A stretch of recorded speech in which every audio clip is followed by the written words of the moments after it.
Yang kami hormati, wabil khusus yang terhormat Abah Nuril Arifin, yang terhormat Bapak Irjen Polisi Ibnu Suhendra, Deputi Penindakan BNPT, yang terhormat yang mewakili KSAL Bapak Brigjen TNI Marinir Sandi Muhyiddin Latif, yang kami hormati Bapak Kombes Polisi Karsiman, yang terhormat AKBP Panji Santoso, Kapolres Aceh Barat, yang jauh-jauh terbang dari Aceh balik ke kandang.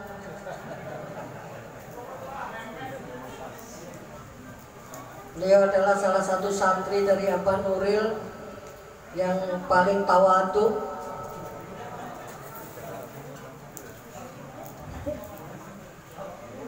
Ya, tawadu. Ya.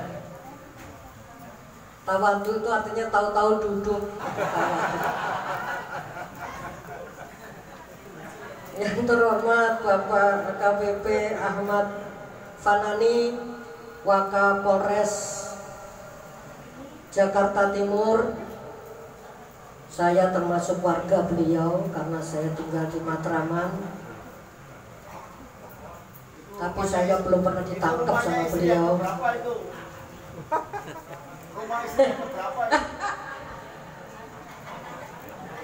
Izin aku.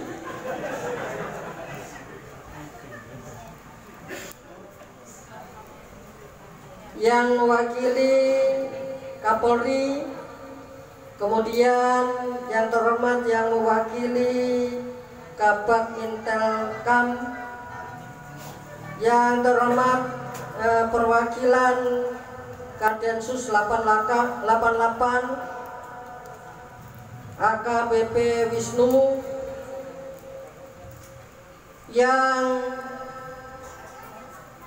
terhormat dan kami takzimi Al-Mukarram Bapak Kiai Haji Miftahul Huda, yang kami hormati dan kami takzimi Al-Mukarram Al-Ustadz Kiai Haji Mukorobin SPDI. SPD ini singkatannya sudah pantas dua istri.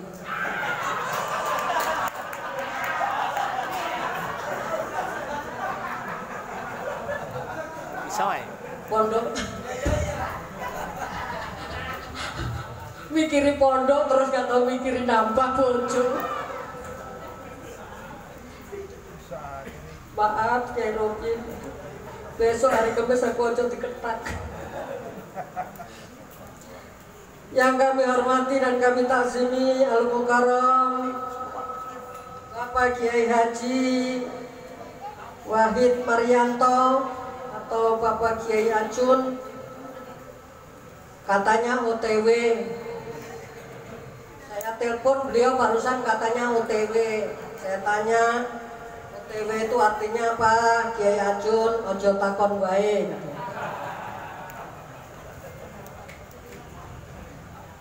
Yang kami hormati dan kami takzimi Al-Mukarram Gus Ulil dari Semarang. Bapak Ibu para jamaah semuanya, mari kita kembali buka acara resmi ini dengan membaca suratul Fatihah. Semoga dengan fadilahnya suratul Fatihah acara kita berjalan dengan lancar, manfaat dunia akhirat. Al-Fatihah. A'udzubillahi minasyaitonir rajim. Bismillahirrahmanirrahim. Alhamdulillah. Iya kan.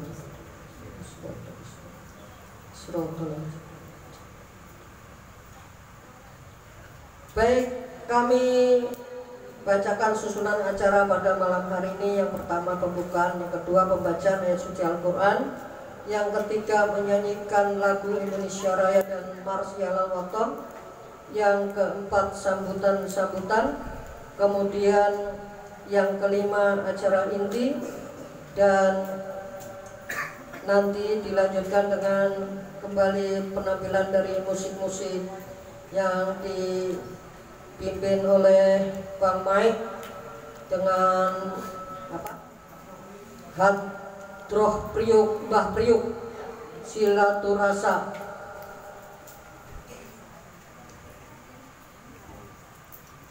Dan kita akhiri dengan doa penutup. Baiklah Bapak Ibu, selanjutnya mari kita simak pembacaan ayat suci Al-Quran yang akan disampaikan oleh Al-Mukarram Ustadz Muhammad Faruqi. Kepada beliau kami persilakan.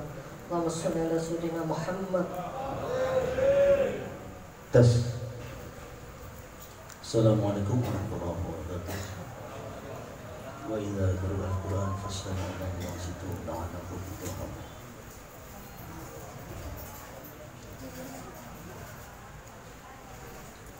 A'udzu billahi minasy syaithanir rajim.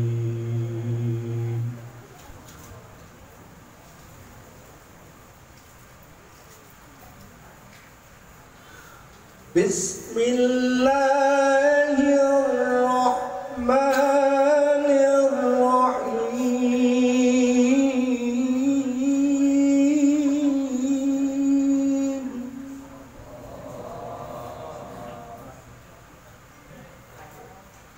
Ata amrullahi fala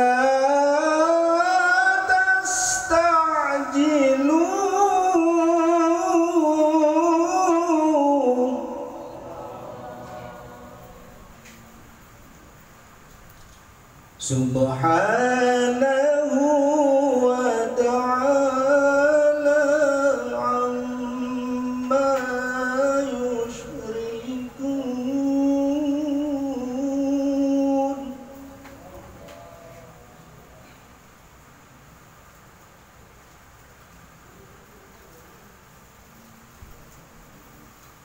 Yunazzilul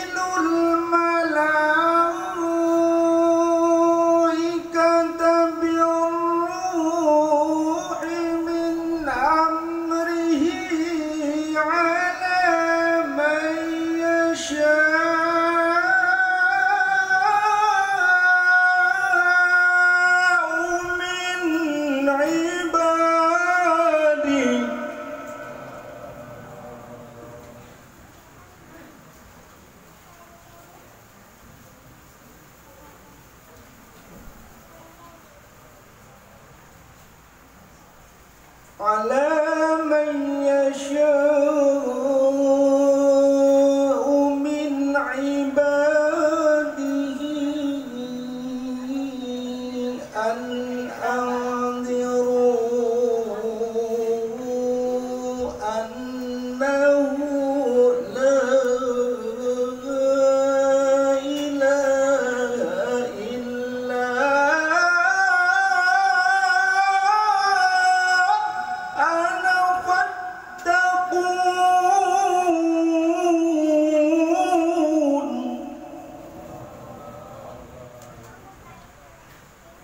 khalaqas samawati wal arda bil haqqi ta'ala amma yushrikun.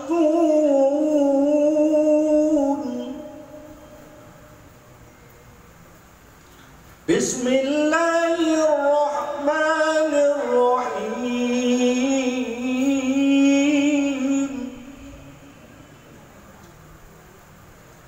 Laqad kana lakum fi rasulillahi uswatun hasanah.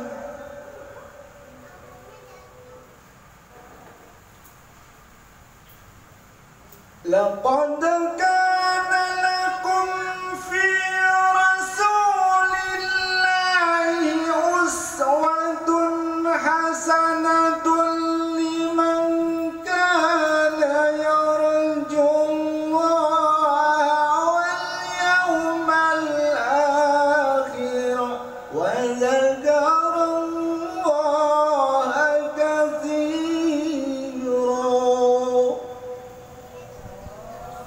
Shadaqallahul azim. Assalamualaikum warahmatullahi wabarakatuh. Terima kasih kepada Mukarram Ustaz Ahmad Faruqi yang telah menyampaikan ayat-ayat suci Al-Quran. Semoga beliau yang membaca dan kita semua yang menyimak sama-sama mendapatkan pahala dan ridho Allah Subhanahu wa taala. Baik Bapak Ibu, kita lanjutkan. Acara yang kedua adalah menyanyikan lagu Indonesia Raya dan Marsya Waton. Kepada para hadirin dimohon berdiri. Dan untuk menyanyikan lagu Indonesia Raya dan Walau Waton, kami mohonkan Bang Mike untuk memimpin.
Silakan kepada Bapak Eros Jarot dapat menempati tempat yang telah disiapkan. Monggo Mas Eros, monggo.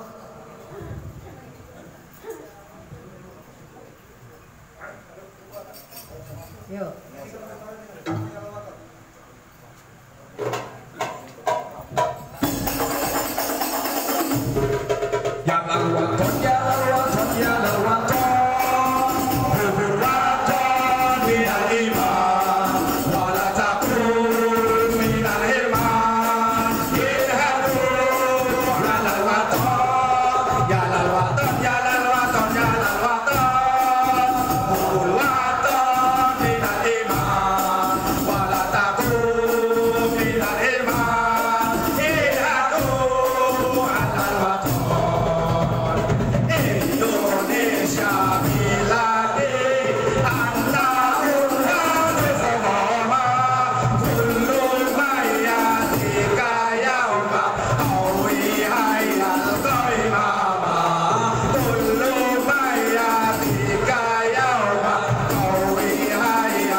Di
sekali.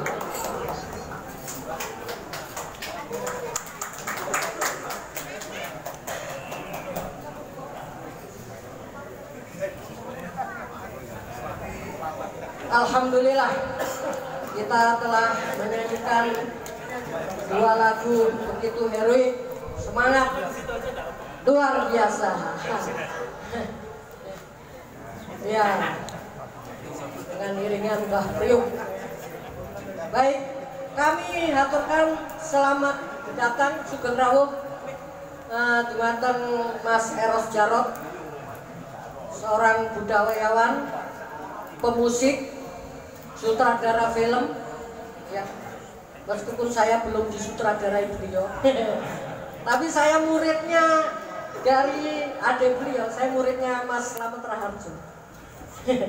Baik, kita lanjutkan acara ini dengan memasuki acara sambutan. Sambutan yang pertama akan disampaikan oleh Ketua Panitia Peringatan Maulid Kebangsaan pada Al-Mukarram Al-Ustadz Sobirin. Kami silakan. Allahumma sholli ala sayyidina Muhammad.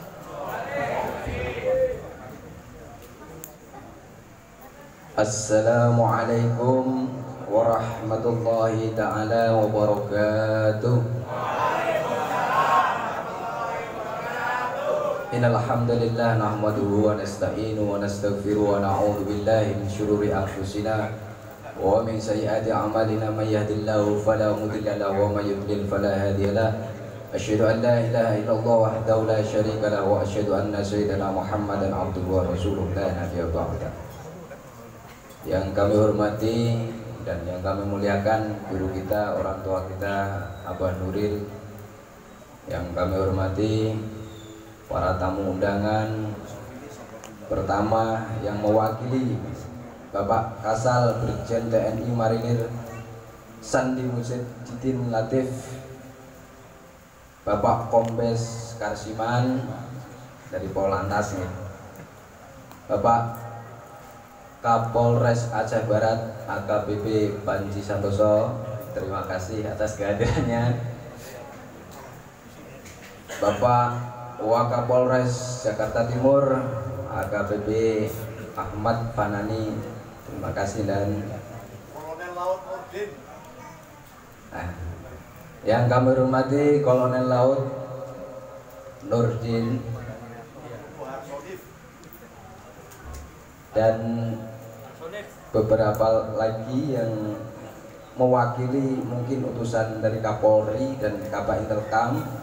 Secara tadi kita sebagai panitia menerima surat permohonan maaf atas tidak kehadiran beliau-beliau karena posisi ada di Bali.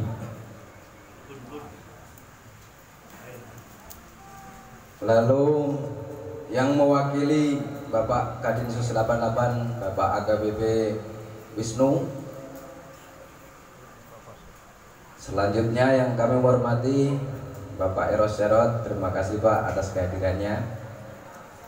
Yang kami hormati dan yang kami muliakan guru kita, orang tua kita, Romo Ki Haji Wahid Marianto, Mada'anallahu fi kulli hayati. Yang kami hormati guru kita Al-Mukarram Al-Ustadz Kiai Haji Mukarrabin SPDI. Yang kami hormati, yang kami muliakan guru kita Al-Ustadz Miftahul Huda dan juga Gus Kulil. Yang kami hormati semua, dan para jamaah dan tamu undangan, para ustadz, dan juga wabil khusus kepada Bang Mek Marginal dan timnya, tim Hadroh Silaturasa dari Mbah Priuk almarhum Gusti, dan juga Gus Iweng yang nanti ikut mengisi acara, para tamu undangan dan para hadirin yang tidak bisa saya sebutkan masing-masing, tapi tidak mengurangi rasa hormat kami kepada seluruh jamaah yang hadir. Pertama-tama saya tidak akan berbicara banyak, pada intinya kami mengucapkan terima kasih yang sebesar-besarnya atas kehadiran para tamu undangan dan para hadirin di tengah-tengah kesibukannya telah meluangkan waktunya untuk menghadiri acara Maulid Nabi Soko Tunggal Abdurrahman Wahid Jakarta. Lalu selanjutnya seluruh para panitia dan para orang yang ikut berkontribusi di dalam kegiatan ini, di dalam kelancaran kegiatan Maulid Nabi ini, kami ucapkan terima kasih yang sebesar-besarnya. Kami tidak bisa membalas. Insya Allah, Allah akan melipat gandakan seluruh amal ibadah bapak-bapak ibu sekalian. Selanjutnya kami mohon maaf yang sebesar-besarnya atas kekurangan yang pastinya banyak terjadi di sana sini, terutama ini adalah tempat perdana di lantai 2 untuk aula dan Masjid Soko Tunggal. Ini adalah acara perdana digunakan. Jadi pastinya terjadi banyak kekurangan. Kami mohon maaf sebesar-besarnya, dan juga apabila ada kesalahan tutur kata, sambutan, dan juga hidangan yang kami hidangkan tidak berkenan di hati para bapak-bapak tamu undangan dan hadirin sekalian, kami mohon maaf yang sebesar-besarnya. Saya rasa cukup sekian, saya tidak berbicara panjang lebar. Terima kasih yang sebesar-besarnya. Wallahul muwaffiq ila aqwamit thoriq. Wassalamualaikum warahmatullahi wabarakatuh.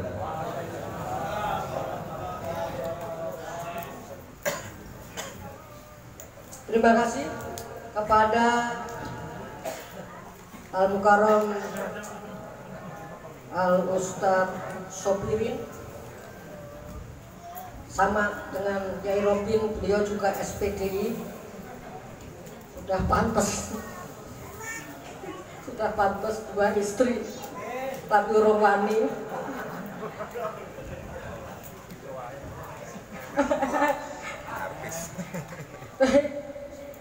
Sambutan yang kedua akan disampaikan sambutan atas nama santri Soko Tunggal yang akan disampaikan oleh yang terhormat Bapak AKBP Ahmad Panami SIK. Kepada beliau kami persilahkan.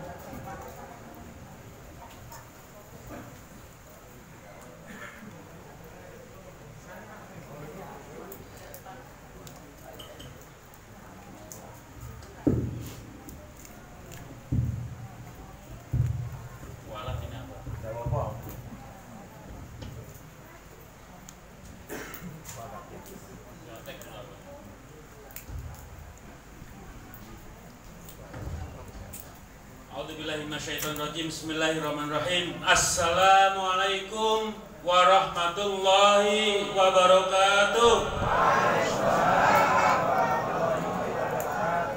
Alhamdulillahilladzi arsala Rasulullah sallallahu alaihi wasallam wassalatu wassalamu ala asrafil anbiya'i wal mursalin sayyidina wa maulana Muhammadin wa ala alihi wa sahbihi ajmain.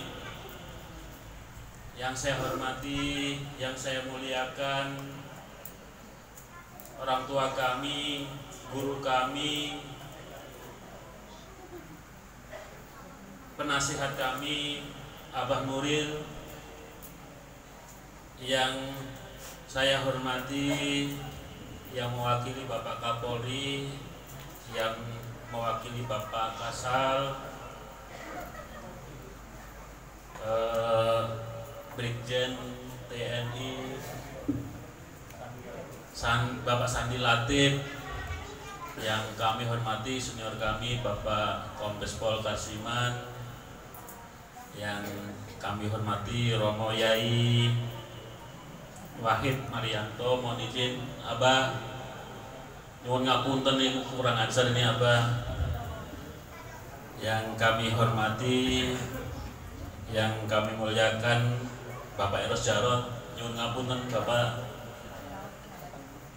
Yang kami muliakan Ibu Dr. Koni, hadir. Di Soviet. Oh, masih di Soviet. Siap. Yang kami hormati Dr. Absar Abdullah, yang kami hormati Gus Iwan.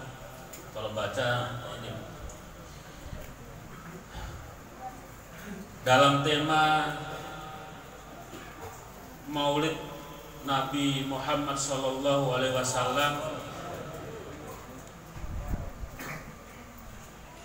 dan para hadirin semuanya yang hadir di sini, kita patut bersyukur dan kita patut berbahagia karena pada malam hari ini kita bisa berkumpul dan kita bisa memperingati haulnya Maulid Nabi Muhammad SAW.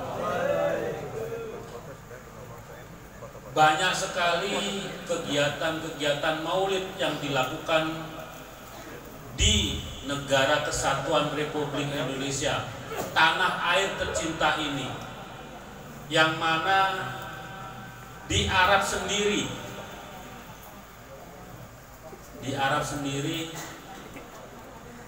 Rasulullah dilahirkan sudah mulai dilarang.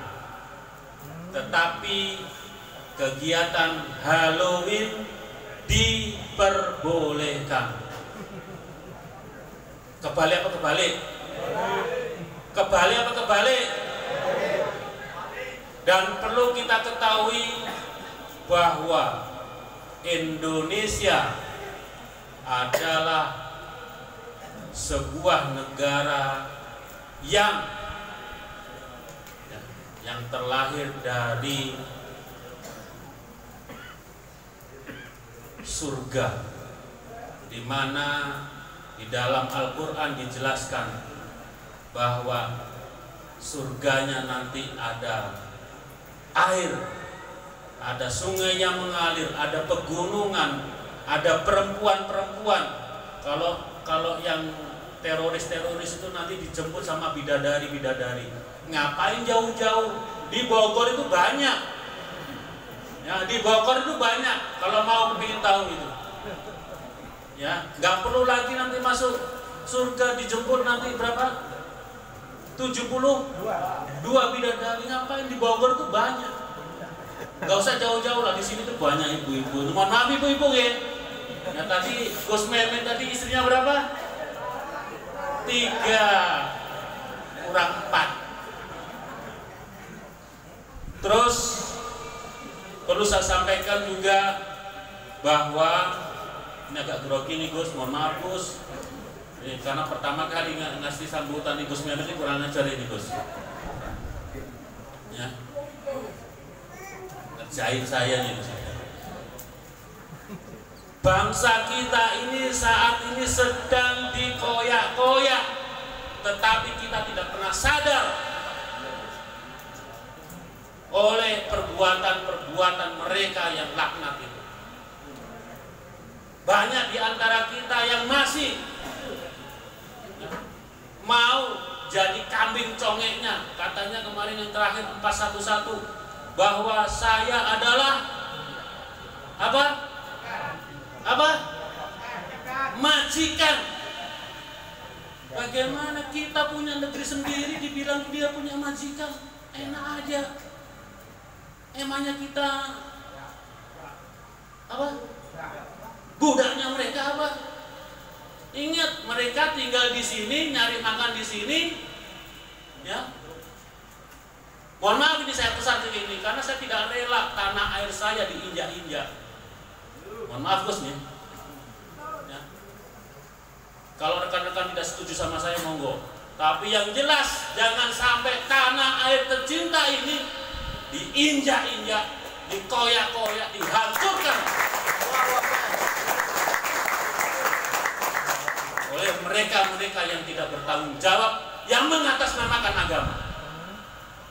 Ya. Kalau rekan-rekan nggak setuju monggo. Ya. Setuju. Merdeka. Di Indonesia ada 6 agama. Allah menciptakan, di dalam Al-Quran dijelaskan Allah menciptakan manusia itu bukan satu agama. Tidak ada satu suku, tidak satu bangsa, tapi berbangsa, bersuku, dan beras. Ingat itu. Dan kalau Indonesia dijadikan satu agama Islam saja, yang Nasrani, Hindu, Buddha kemana?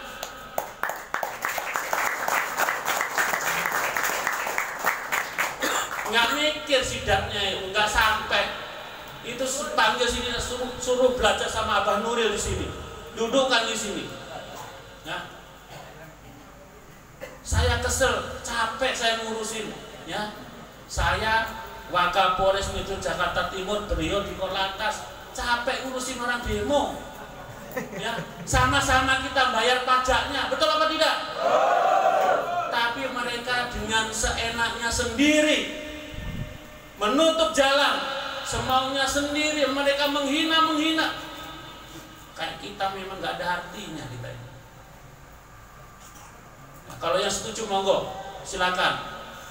Ya, tapi demi Allah, demi Rasulullah, ya, saya tidak rela tanah air Indonesia itu dikoyak-koyak oleh mereka. Ya, perlu diingat, ya, perlu diingat ini, digaris bawahi. Bangsa Arab itu sampai detik ini tidak bisa menjaga bangsanya sendiri karena satu agama. Ya. Satu agama, satu suku.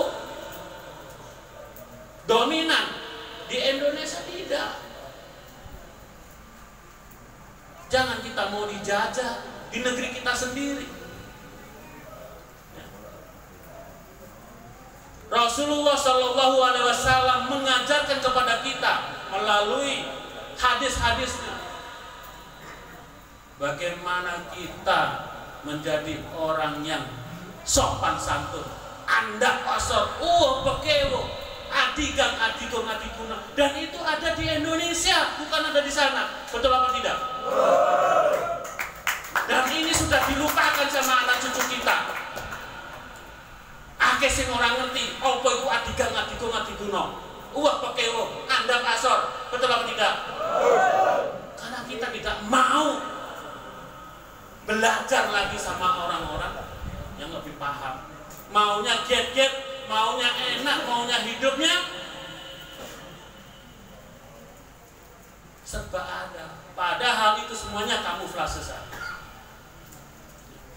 Saya ngomong keras ini saya tidak terima. Betul-betul saya tidak terima. Karena apa? Bangsa kita dijajah, kita dijadikan budak seperti dulu. Kalau mau monggo, kalau saya nggak mau. Kalau perlu saya injak-injak kepalanya mereka. Ya. Saya tidak takut. Kenapa? Takut saya sama. Makanya tangan saya sering satu. Minallah, tauhid. Saya diajarkan sama Abah Nuril. Minallah. Ya. Semuanya agama sama, bukan Islam saja. Itu sebutan saja.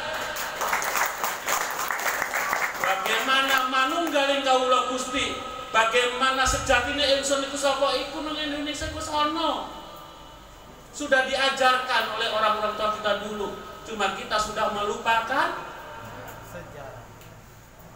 Itu karena kita tidak mau belajar, makanya kita dengan cepat belajar lewat Google.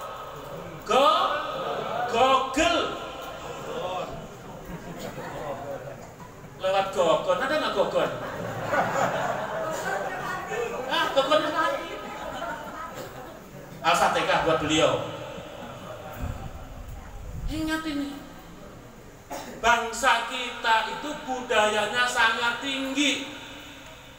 Nah kalau nggak percaya, Islam mengajarkan tentang sedekah. Ada nggak orang Jawa mengatakan sedekah? Ada. Agama yang lain ada nggak mengajarkan tentang persepuluhan? Ada semuanya. Nah kok kita digoblok-goblokin sama mereka? Ya. Jangan mau. Ya. Saya tidak tega, saya tidak terima bangsa kita diinjak-injak oleh bangsa lain. apalagi yang mengatasnamakan agama. Pendiri kita, ya, dari mulai Mbah Hasyim Asy'ari, Mbah Wahab Asbullah, Mbah Abdurrahman Wahid, Soko Tunggal, Hubbul Watan Minal Iman, beliau menciptakan bagaimana kecintaan terhadap tanah air. Di dunia ini tidak ada yang nama negaranya disebut tanah air kecuali Indonesia. Coba disebut. Kalau ada nggak? Kalau di negara lain, negara, di sini tanah dan air Indonesia. Satu hal lagi saya menyampaikan, mohon maaf, bukan saya sok pinter, enggak. Di antara kita semuanya ini, yang kecuali beliau-beliau yang pernah nggak kita berterima kasih sama alam semesta ini? Wal hablum minallah hablum minas nas dan minan alam.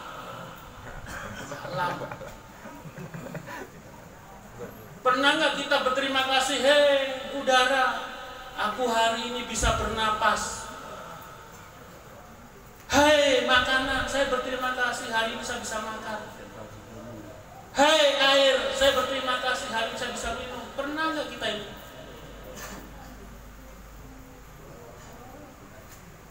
Mari kita ngaji Rasul kembali kepada Abah Nuril. Jangan ngaji ke tempat yang lain yang mengatasnamakan apa itu, udeng-udeng yang aneh. Jangan.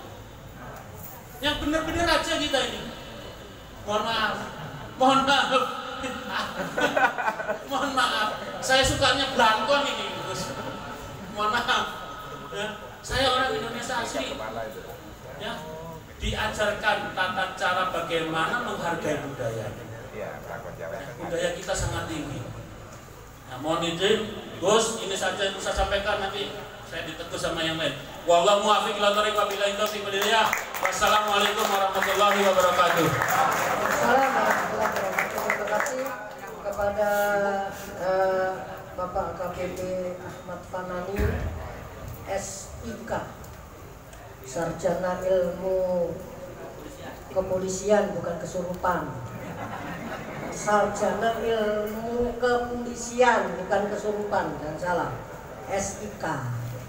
Biasanya polisi itu nanti terus tambah kuliah nyari bagian hukum, pensiun jadi pengacara. Itu biasanya begitu polisi.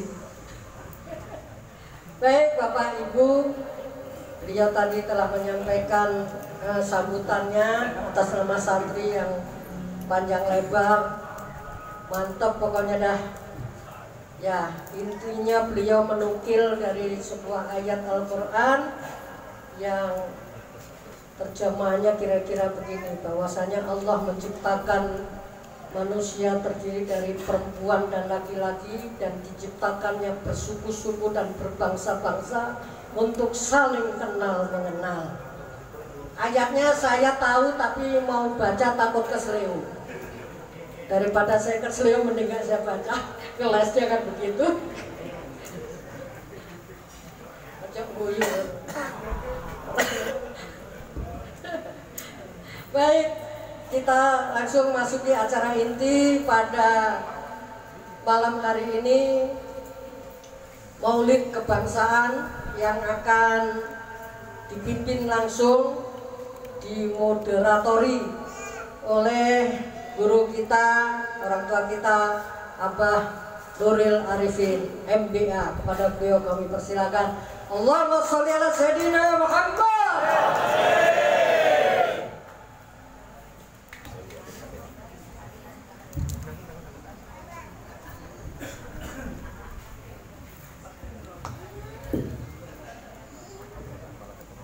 Assalamualaikum warahmatullahi wabarakatuh.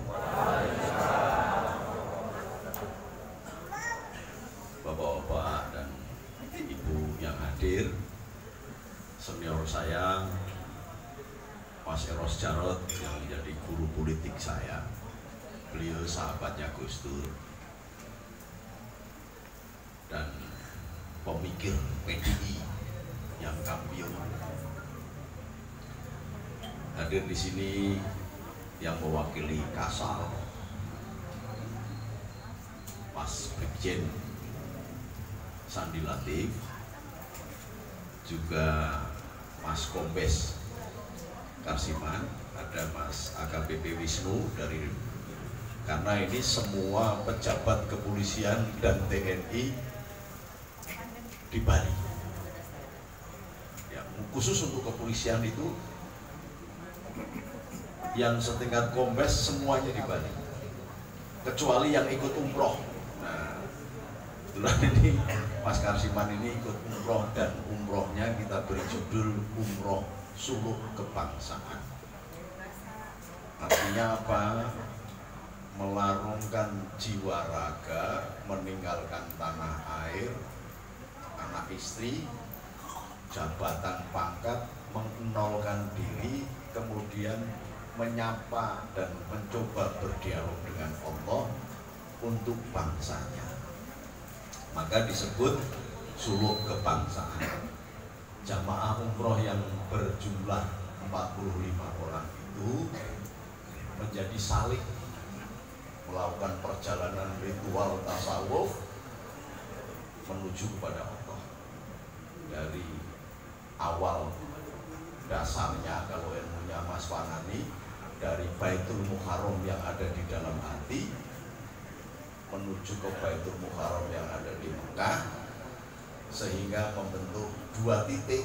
Ketika dua titik ini bertemu, maka akan ketemu dengan titik ketiga yang ada di Sidratul Muntaha atau di Arus atau Baitul Maqdis.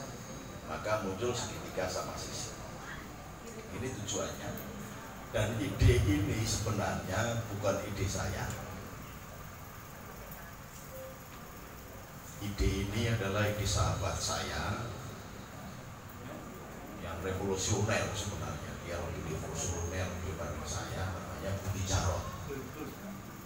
Adiknya Mas Eros Jarot. Jadi ketika ketemuan saya, Mbak Susi, Mas Eros Jarot, Mas Budi Jarot bersama Pinto, kemudian Mas Iman ngerembuk soal kebangsaan ini di awal Pilpres 2024. Kita harus sampaikan maulid kebangsaan. Maulid kebangsaan ini bermula dari maulid Nabi, sejarah berdirinya negeri yang bernama Madinatul Munawwarah, sampai kemudian Rasulullah memberikan contoh, mengumpulkan 360 agama yang Tuhannya disandarkan di Ka'bah dalam bentuk berhala-berhala, disatukan oleh Rasulullah, baik yang Yahudi, baik yang Nasrani, Sabi'in, agama-agama terdahulu, Zoroaster, sampai agama Kristen dan Islam. Di situ diberlakukan sama. Siapapun yang memeluk agama Kristen, kalau dia mendapatkan serangan dari pihak lawan, maka semuanya harus turun membela. Ini yang disebut dengan Piagam Madinah. Nah, banyak orang yang memperingati Maulid Nabi hanya kelahirannya saja, tetapi inti dasar ketika dia berserikat, berbangsa-bangsa. Ayatnya begini loh Gus Mehmet. Ya ayuhan nas inna khalaqnakum min dzakari wa unsa wa ja'alnakum syu'uban wa qabaila lita'arrafu. Inna akramakum indallahi atqakum. Itu ayatnya. Sekali lagi direkam, cukup direkam.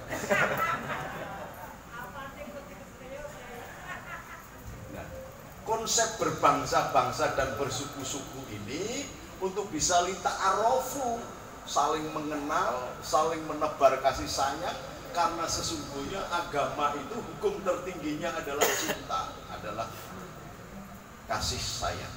Maka tidak ada di dalam satu ayat Al-Quran pun yang tidak dibaca diawali dengan Ar-Rahman Ar-Rahim, dengan kasih dan sayang.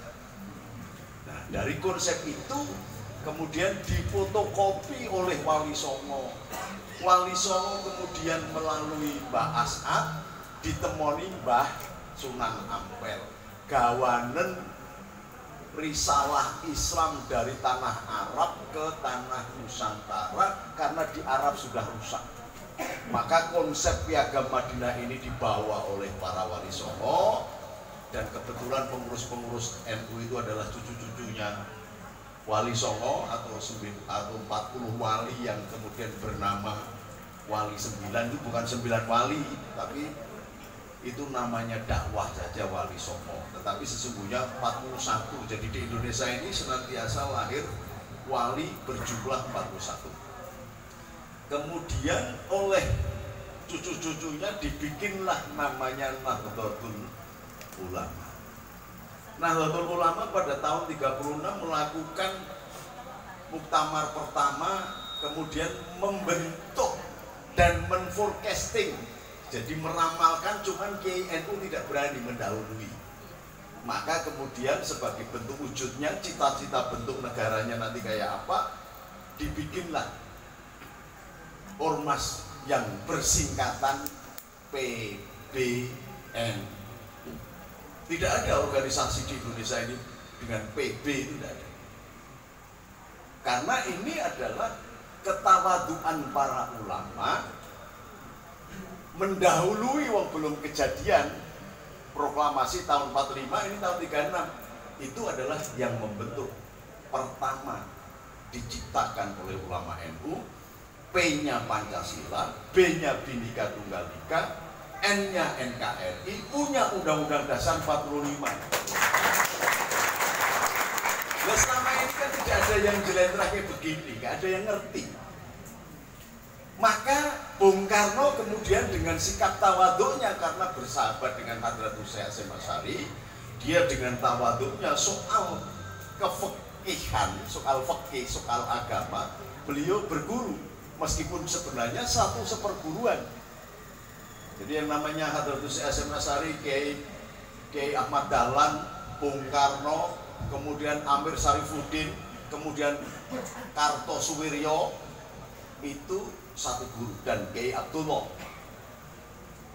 Hadratus Syekh Hasyim Asy'ari mendirikan NU, Kiai Ahmad Dahlan mendirikan Muhammadiyah, Kiai Abdullah mendirikan Ahmadiyah, Bung Karno mendirikan PNI, Kartosuwiryo mendirikan DITII,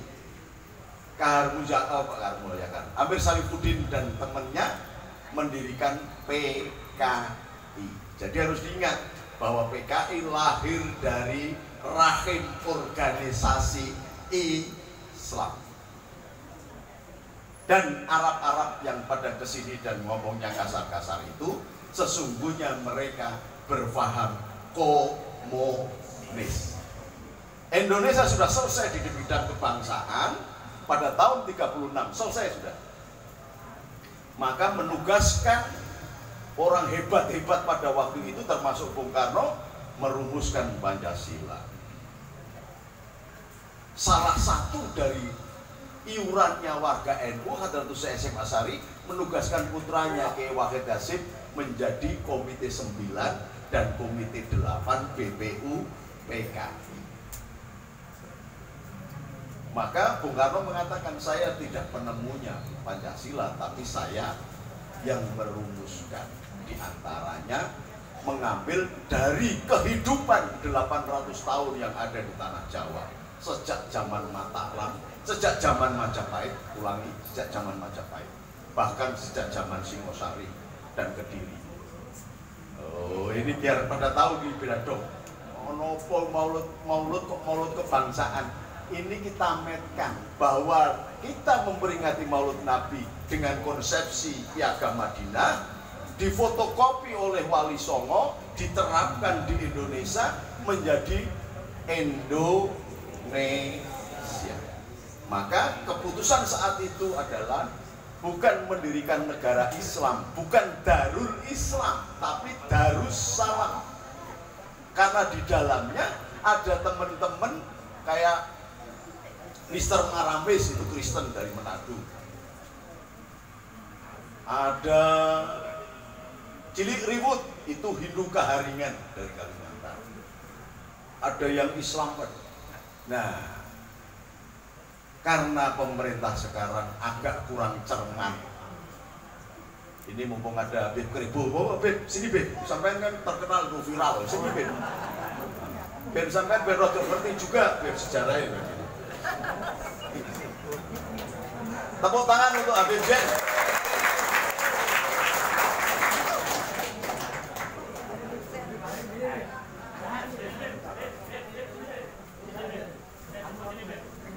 Ini Habib yang tidak pernah pakai serban ya ini, karena lebih percaya dengan kribunya. Kita dulu punya rocker yang hebat namanya Ahmad Albar, itu juga Habib. Saya review lagi. Maka Bung Karno kemudian meminta petunjuk kepada Hadratus Syekh Hasanuddin. Ini kebiasaan tokoh dulu, tokoh revolusioner dulu, itu senantiasa mendatangi kiai, mendatangi ulama. Nah sekarang justru ulamanya yang mendatangi pejabat. Maka Imam Ghazali padahal mengatakan kalau ada ulama mendatangi pejabat bukan karena watawasaw bil haq, watawasaw bisob, sesungguhnya gempil imannya. Oh gitu. Makanya bukan berarti saya pengen didatengin, enggak. Ya memang harusnya begitu. Ya, karena kayak Bung Karno ketika menghadapi kelas kedua, datang tentara sekutu, diboncengi nikah dipimpin oleh Jenderal Malabi. Bung Karno tidak bisa menghadapi tentara dunia yang menang perang dunia kedua. Tentaranya belum siap, polisinya belum banyak. Maka Bung Karno mendatangi Hadratus Syekh Hasanuddin. Yai, bisa ya santri-santri ini membela negara? Oh bisa, fardu ain. Maka dimunculkanlah kalimat yang terkenal sekali, hubul waton minal iman. Oh ini cinta tanah air sebagian daripada iman. Nah kalau kadur-kadur ngomong berarti yang sebagian lagi tidak mencintai juga beriman gitu. Nah itu gendengnya di situ.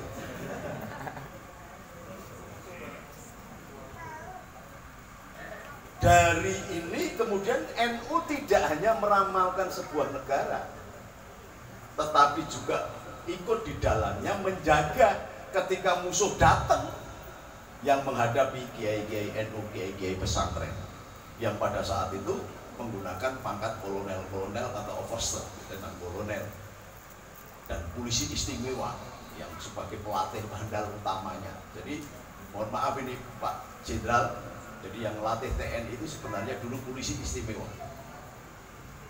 Bahkan polisi inilah kemudian membentuk Brimob. Brimob ini melatih Bandeng Riders, Baret Hijau.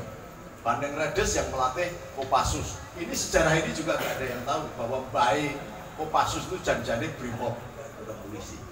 Nah ini kita teruskan sedikit biar pada paham. Oh selamat datang Kolonel Nurdin. Yang kemarin bertugas dari Papua. Alhamdulillah. Nah, dari fotokopi Piagam Madinah dimunculkan NU sebagai poster untuk membuat Darussalam, bukan Darul Islam. Maka NU tanpa diminta, kayak saya ini ketua RT juga nggak pernah. Tapi ketika ada negara geger, Patriot Garuda Nusantara yang muncul bersama adiknya beliau namanya Mas Budi Jarot. Ila Ruki wajah Sadi Mas Budi Jarot. Al-Fatihah.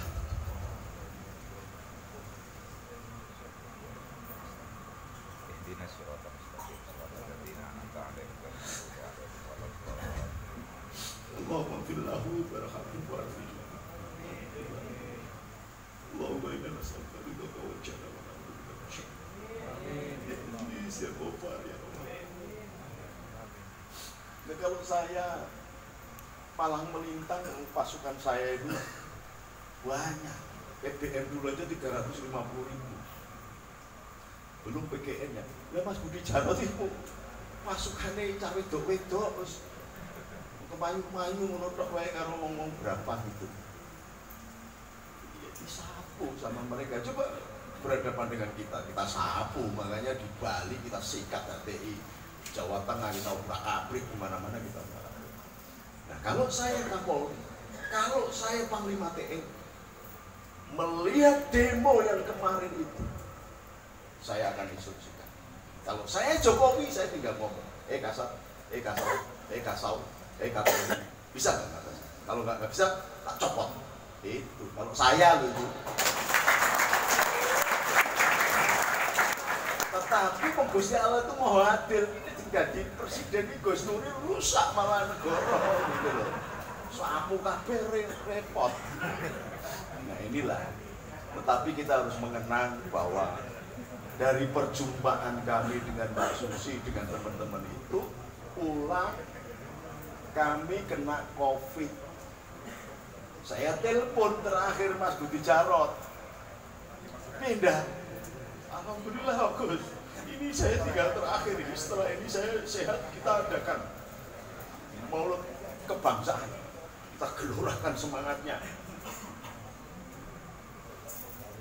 Saya nyusul kena 5 orang ini kena semuanya. Sing selamat Mbak Susi dan saya, karena Mbak Susi punya tato, COVID-nya tato. Nah saya banyak pasukan dan tur santrinya banyak kiri-kiri kabeh. Abahe mati sing makan di sopo. Di sini itu gratisan kok hajinya. Nah, ini perlu ditularkan. Jadi kalau Anda memperingati Maulid Nabi sebagai juru selamatmu, dalam bahasa Inggrisnya Mesias, dalam bahasa Arabnya alaihi salam, dalam bahasanya populer avatar atau bodhisattva, ya kita harus flashback kepada negeri kita sendiri, bahwa sejarah lahirnya bangsa ini tidak ada yang namanya Habib, ini nggak ada. Hubub, Habab itu enggak. Ijazahnya apa Mas? Sampai ijazahnya apa? SMA. Bapaknya siapa namanya? Mbahnya? Buyutnya? Lah iya. Jasa SMA ganteng gagah kayak Werkudara, buyute rapal. Ini sudah 1600 tahun ngaku masih keturunan Nabi Gang Piro. Maka kalau saya Menteri Agama Mas Jenderal Sandi, saya akan adakan laboratorium. Minta kepada Turki, ada rambutnya Rasulullah, di situ ada DNA-nya. Periksa itu. Mas Eros Jarot ini Al-Idrus Habib tidak pernah ngaku Habib. Ini sing cuman modal minyak nyong-nyong sama sorban sakban Vespa gitu untuk ngaku Habib Habib. Kenapa dipilih Rasul itu? Karena Rasulullah memiliki akhlakul innamal bu'istu liutamima makarimal akhlak. Akhlaknya baik. Dihina malah disuapin perempuan Yahudi itu, katanya buta untuk maki-maki Rasulullah, disuapin dia. Lah, bahwa jihad yang digembar-gemborkan, afdhalu jihad kalimatul hakim inda sultanul jair. Afdolnya jihad yang paling jihad adalah mengingatkan pemimpin yang tersesat. Itu pun caranya Allah memerintahkan kepada Musa sebagai contoh, kandhanono Fir'aun ning sing sopan santun yo para nono, ojo bengok-bengok ndak krungu tanggane isin dibuka wirangnya. Gitu, bukan malah nyewa truk terus bengok-bengok ngomong nuduh-nuduh Jokowi katanya nggak ada ijazah. Lho nek duwe ijazah yo sing dadi presiden reject to. Ternyata yo ora dadi apa-apa, mlebu alumnus S2 nih penjara 5 tahun, S3 nih penjara 3 tahun, S4, S-teller terakhir S-blok. Saya pernah ini supaya ini nanti biar para tokoh ini menambahi. Jadi ini harus kita masyarakatkan. Kita mengandalkan polisi tidak mampu, kita mengandalkan TNI nggak bakal mampu. Karena apa? Mereka bergerak di antara domain polisi dan domain TNI. Kalau kemudian polisinya turun bedil, HAM. TNI-nya turun bedil, HAM. Maka yang harus bisa menghadapi adalah idenya Bung Karno dulu, angkatan kelima. Siapa itu? Patriot, orang-orang yang cinta kepada tanah air. Kita bantu saudara-saudara kita yang bertahan. Itu baru bisa teratasi. Ini Arab-Arab kayak cangkem gitu, waplok gitu aja. Lu mau Kapolresnya Mas Fanandi gitu loh. Jadi lu kok dikaplok gitu, sih ngomong kan sampean. Jadi awak kurang lo. Jangan ngomong tok, ya harus dibela tenanan. Bener ada? Jangan dikaplok aja, Gus. Kalau dikaplok aja itu terlalu ringan, Gus. Siapa kan? Langsung tidur, Gus. Dan saya ada pistol gombyo. Ada keris, Gus, ada keris. Jadi ini nanti tolong Anda yang menjadi pemuka-pemuka masyarakat, pemuda-pemuda, ormas-ormas, jangan cuma genit ketika ada pilpres, ada pilgub. Cangkem mantep neng ngene Android. Hadapi. Contohnya siapa? Mas Budi Jarot.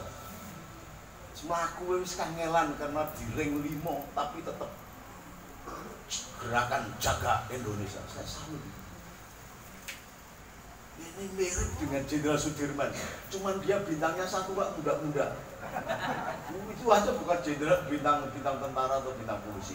Jadi saya dalam khutbah iftitah atau mewakili pesantren ini, kenapa saya mengadakan Maulid Kebangsaan? Supaya kita mengenang lahirnya negeri ini. Kan sudah ada 17 Agustus, Allah kimung seremonial, malah kemudian ada 17-an sing muncul malah wong kok ngene kok dibanding-bandingke saing yo mesti kalah. Tangan. Sak sembarang joget kabeh. Piye gitu. Ya wis, tapi ya mung isune ngono ora apa-apa wis salah Mas Eros Jarot. Kenapa nggak bikin partai yang kemudian bisa berkuasa gitu loh, padahal dia ideologinya hebat banget, cerdas banget. Jadi ya memang karepe Gusti Allah sing dadi presiden ki Mas Jokowi. Dan delalae memang sama dengan ramalan Sunan Kalijaga, Semar bangun kayangan, Jimat Kalimoso dadi gawa mlayu Mustaka Weni. Ora ana sing iso ngalahke Mustaka Weni, sing iso nangkep Petro. Maka presidenmu saiki iki kaya wel geduwel blek, tong-tong sot, Petro kantong bolong. Lah kurang nyek lho iki. Iki lakon-lakon wayang zaman Sunan Kalijaga. Nah, sekarang di sini ada pemuka-pemuka yang hebat. Kita bisa tanya jawab sepuasnya sampai jam 3 pagi boleh.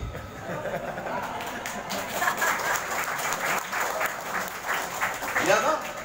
Kok aman kok? Kapolres ning kene kok. Betul. Ana wong ribut ya ben ditataki to.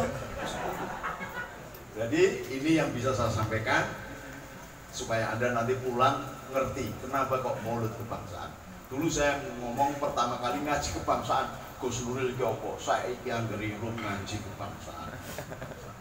Sekarang saya bikin torekoh kebangsaan, ora ana sing iso madani. Nah, sekarang ada Maulid Kebangsaan, maka semua tekliwer hidup kita harus kita kaitkan dengan bangsa dan negara sebagai anak-anak proklamasi kemerdekaan 17 Agustus 1945.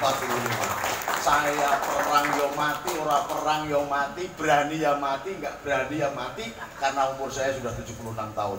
Maka mudah-mudahan dengan hadirnya para tokoh ini akan membuka wawasan Anda. Dan Anda jangan terjebak kepada Android saja. Coba banyak pemikiran-pemikiran brilian-brilian yang saya undang ini. Alhamdulillah Pak Kapolri masih di Bali. Kemarin di Bali memberikan penghargaan kepada saya sebagai the leader of democratic pluralism dan peace. Penyerahan Kapolri itu disaksikan kepala kepolisian 40 negara termasuk FBI, AFP, dan banyak kepolisian dari Malaysia, dari Singapura dan sebagainya. Dari Arab Saudi juga datang. Lah sing dateng ning gone Bali ki yo wong Arab Saudi ki ora cangkeman koyo sing ning gone mantune Ricik kuwi ora. Disantun. Mohon maaf ini Beb sampean kan juga sealiran loh sama tapi kita harus ngomong apa, harus mulai apa adanya menyampaikan. Nggih. Bahwa kita ini bangsa orang besar. Kita ini ulama-ulama kita ini yo keturunan nabi, yo keturunan para wali, yo keturunan raja. Bukan hanya pedagang minyak nyong-nyong nggak laku begitu, enggak. Bukan. Maka dulu kok ngomong bahwa yang mengislamkan orang Jawa Habib-Habib, salah. Karena pada saat itu kerajaan Majapahit ada kasta Brahma, Ksatria, kemudian sampai Sudra dan hina papa. Maka kalau tidak berkasta Ksatria atau Brahma atau Raja nggak boleh menyebarkan agama. Nah, pedagang itu Sudra, gitu loh. Jadi nggak mungkin menyebarkan agama. Maka Sunan Ampel menikahkan adiknya namanya Dara Petak dan Dara Jingga. Dara Jingga namanya Tan Alok yang melahirkan Raden Patah. Dara Petak Tan Aling yang melahirkan Syekh Abdul Qadir Minsin atau Pangeran Husain. Syekh Maulana Iskak melahirkan Sunan Giri atau Syekh Anul Yakin. Nah, urut ke-11 saya. Maka di dalam urutan Wali Songo itu panglima perangnya mesti Sunan Giri. Maka anak-anak Sunan Giri biasanya jadi panglima perang. Dan itu sudah disepakati. Maka ketika saya bentuk pasukan berani amati, orang Jawa Timur tanya, siapa itu? Oh, Gus Nuril. Oh ya, cuma bagiannya. Lah cilokone duwe sahabat Gus Dur. Gus Dur itu nek bagi duit koncone dhewe. Nek ngejak kerja koncone dhewe. Nek perang aku sing dijoke. Itu perang terus makanya Mas Ros Jarot bingung ini cepat menjadinya Gusti Allah harus munduh wis wayahe munduh.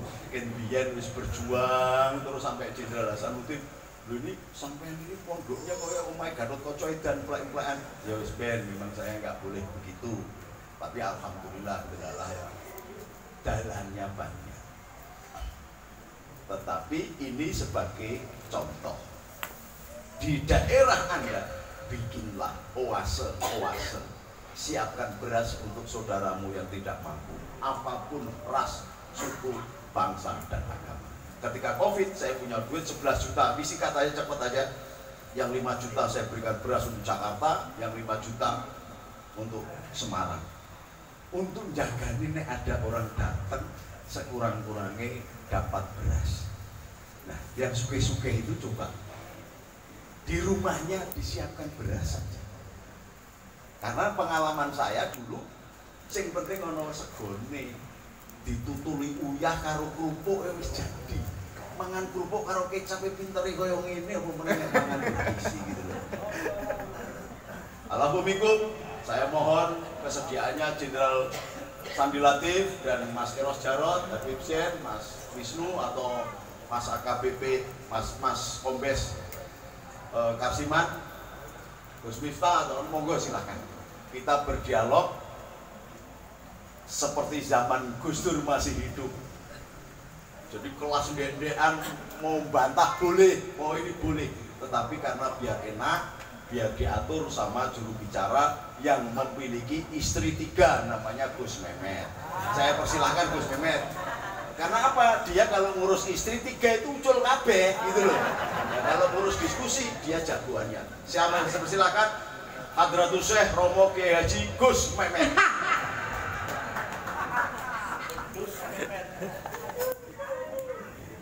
Baik, terima kasih. Sebetulnya ini kalau di rundownnya moderatornya apa ini? Terus, ya, baik. Ini kita sepakati dulu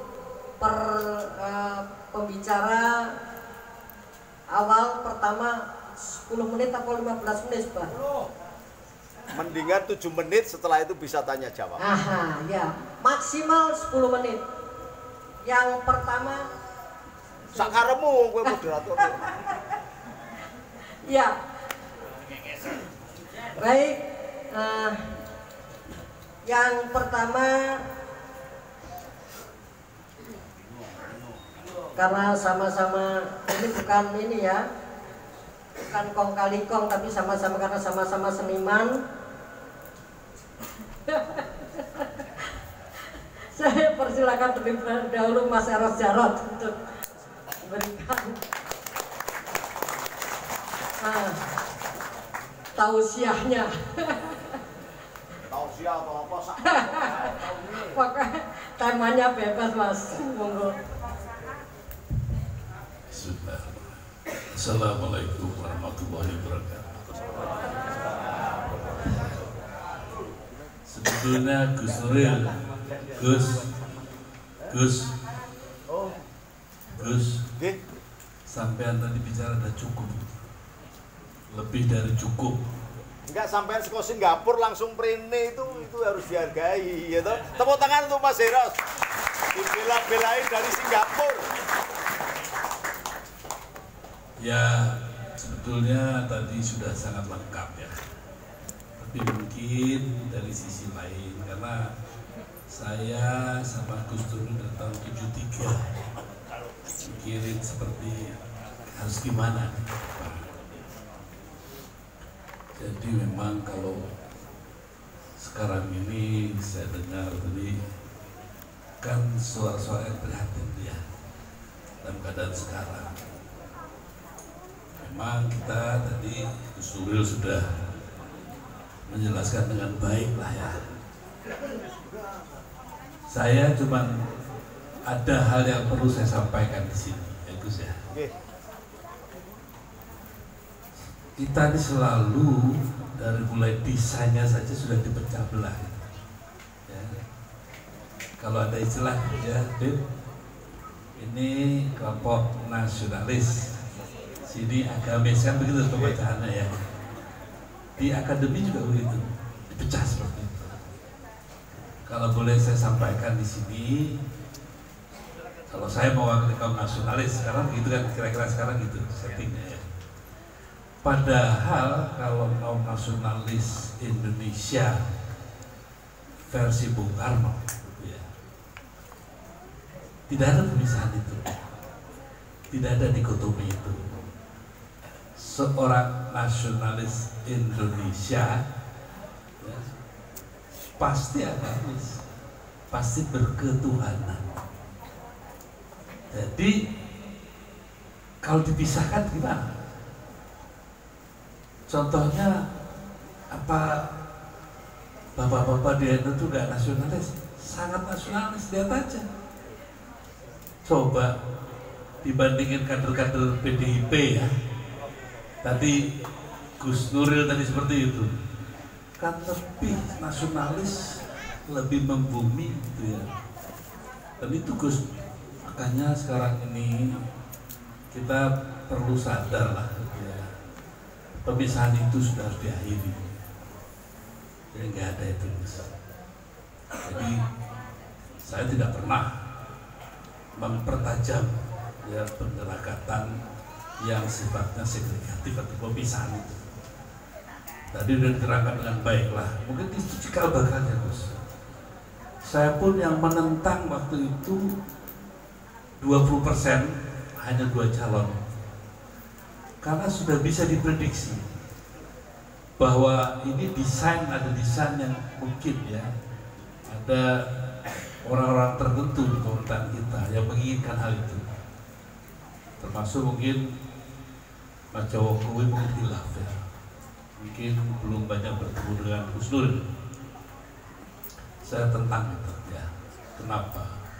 Karena kalau hanya 2 calon itu pasti nantinya nasionalis, agamis dan Islam, dan itu sejak Pak Beni sudah ditekankan hal seperti itu. Jadi bukannya harus yang menang siapa, tapi mau bawa kemana nih Indonesia itu jauh lebih penting. Seperti sekarang kan saya akan ditanya nih, ya, Mas Eros ini dukung Ganjar, Prabowo, atau Anies? Saya tanya gitu ya. Saya tanya balik, kalau saya suruh milih, apa sudah tahu sampai itu kalau Anies berkuasa mau bawa kemana, programnya apa? Kalau Prabowo menang mau dibawa kemana Indonesia? Kalau Ganjar menang mau dibawa kemana? Sampai hari ini ada yang tahu nggak? Kenapa saya harus dipaksa suruh milih? Pertanyaan saya sederhana, apakah yakin kalau Prabowo menang, ya, oligarki tidak menguasai mereka? Apakah yakin kalau Anies menang, dia bisa menghancurkan oligarki atau malah jadi budaknya oligarki? Juga Ganjar. Jadi saya senang nih tadi dengan ceramahnya Gus Dur ya, membangun kesadaran itu justru wilayah sampean terus. Kalau saya lihat sekarang ini kan, maaf kalau saya ngomong buka ya, Menteri Kebudayaannya juga kurang paham. Juga beberapa yang pejabat yang seharusnya memahami ini mungkin belum berkesempatan berpikir lebih jauh. Jadi kalau saya dengar tadi kemarahan Pak KBP tadi ya, kalau tadi sampai begitu, ya sedih aja gitu ya. Tapi saya justru mengajak, kalau kita mendasarkan begitu ya ayo dong bergerak gitu ya. Mereka itu sangat intensif Gus. Saya mengadakan penelitian ya, bahwa kalau ada masjid baru mereka masuk. Dari mulai sampai adanya, akhirnya sampai berubah itu masjid itu. Yang tadinya orang NU di situ ya Wahabian itu yang menguasai. Karena mereka intensif gitu. Lah kalau kita cuma benci saja tapi diam, tidak melakukan gerakan yang sama, ya selamanya akan begini. Kalau kita hanya dukung itu 2024 pergantian aja, apa anda bosen? Kita udah 5 kali loh pergantian ya, selama sejak reformasi ya. Ya Gus ya. Dulu kita kayak apa? Turunnya kan pengennya Indonesia kayak gini toh. Sudah 5 kali pergantian. Pertanyaan saya, ada nggak perubahan yang mendasar? Perubahan pasti ada. Bahwasanya Pak Jokowi ada semuanya jelek lah. Pembangunan secara fisik material ada, bisa kita lihat, itu pun masih jadi audit nantinya. Tapi ada lah. Tapi yang hancur-hancuran sekarang ini pembangunan immaterial, termasuk tadi kadar budi pekerti bangsa ini dan seterusnya, pemahaman berbangsa dan bernegara seperti apa, code of conduct, budi pekerti itu hancur-hancur. Tapi ya karena banyak buzzer gitu ya, coba sedikit aja kritik Pak Jokowi, habis itu. Jadi udah tidak sehat ini semua. Nah justru murid-muridnya Gus Dur ini jangan cuma pakai namanya saja, cita-citanya dia juga dipahami ya. Jadi memang kita bersama-sama waktu itu supaya bagaimana itu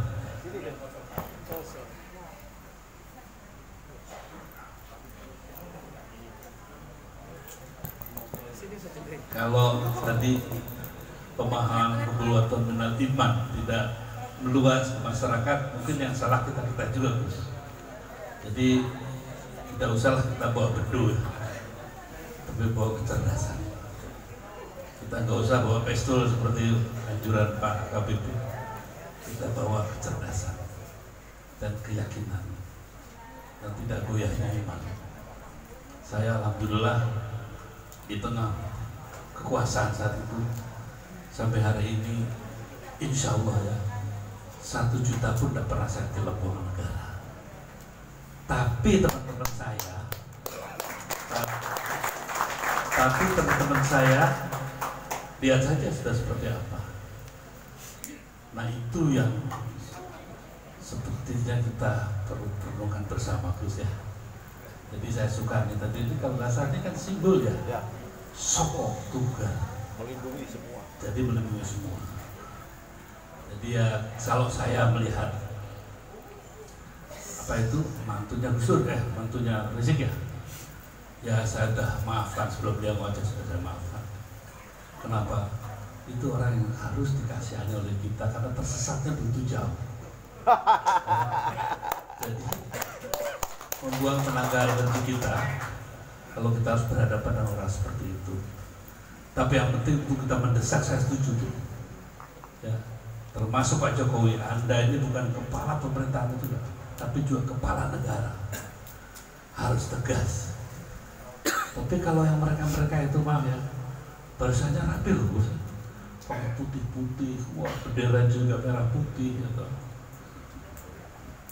Nah ini yang sebetulnya mungkin nanti Pak TNI yang bisa menjelaskan kenapa kok jadi penakut seperti itu lah. Saya kemarin bicara sama Andika juga. Jadi beginilah teman-teman, udahlah kita jangan lagi diadu domba lah. Mereka orang tersesat kok. Kalau kita ribut berhadapan itu ada yang senang karena ini desain, well design ya. Termasuk dua desain udah desain politiknya, tapi rakyat senang-senang aja. Tapi itu well design untuk memecah bangsa ini. Justru terakhir saya ingin, kenapa saya waktu sama Mega bilang Mbak nggak bisa sendirian, harus sama Gus Dur. Kenapa? Karena bangsa ini tanpa pendisiplinan yang lain ya, teman dari Nasrani bukan itu maksud kami. Tapi realita menunjukkan bahwa NU anggotanya ya luar biasa dan mereka sangat tertib gitu ya, dan taat komando gitu ya. Jadi cikal bakalnya itu sebetulnya kalau dalam konteks pesan tadi ya kaum nasionalis yang Marhaen dan Nahdien itu. Makanya saya bilang sama Gus Dur sama Mega, siapapun yang mau hancur Indonesia gampang, pisahkan aja dua orang itu. Nahdien sama kemarin pisahkan, pasti hancur Indonesia. Makanya saya datang hari ini untuk menyatakan sekali lagi, maafkan saudara-saudara saya yang ngaku-ngakunya kaum Marhaenis, tapi kelakuannya persis seperti menantunya Habib Rizik. Maafkan ya, kita sambut yang meriah ya untuk Mas Eros Jarot. Terima kasih atas undangannya. Billahi taufiq wal hidayah. Assalamualaikum warahmatullahi wabarakatuh. Waalaikumsalam warahmatullahi wabarakatuh. Terima kasih Mas Eros. Nah, sebelum kami lanjutkan, kami mengaturkan selamat datang untuk Bapak dan Ramil Pulugadung, yang terhormat Bapak Kapten Infanteri Saidan, dan juga Sidi Syekh Muhammad, Sekretaris NU. Baik, kita lanjutkan pembicara kedua. Kami mohonkan dengan hormat Bapak Brigjen TNI Marinir Sandi Muhyiddin Latif dari perwakilan KSAL. Terima kasih. Monggo.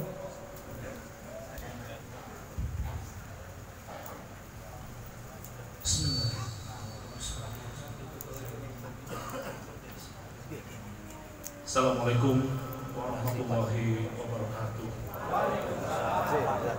Salam dan salam sejahtera kepada semuanya. Yang terhormat Kiai Haji Gus Nuril, guru kita sesepuh, yang saya hormati pula para romo guru, para sesepuh, rekan-rekan Pak Eros Jarot. Di kesempatan yang baik ini saya sebetulnya sudah sampai bingung saya mau ngomong apa. Perasaan saya tadi kesini didadak suruh mewakili Bapak Kasar.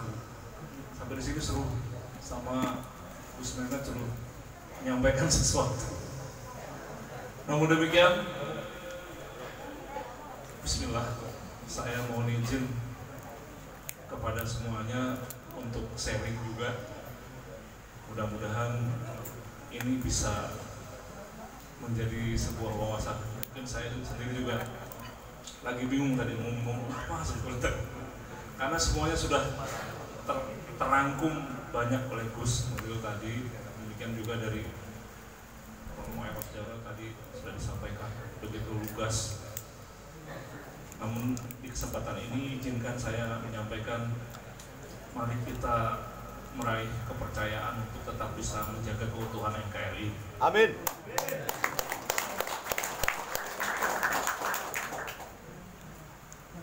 Mohon izin kepada rekan-rekan semuanya atau kepada saudara-saudara semuanya, di zaman sekarang ini saya seringkali memperhatikan begitu luar biasa perkembangan zaman saat sekarang ini, wabil khusus perkembangan teknologi.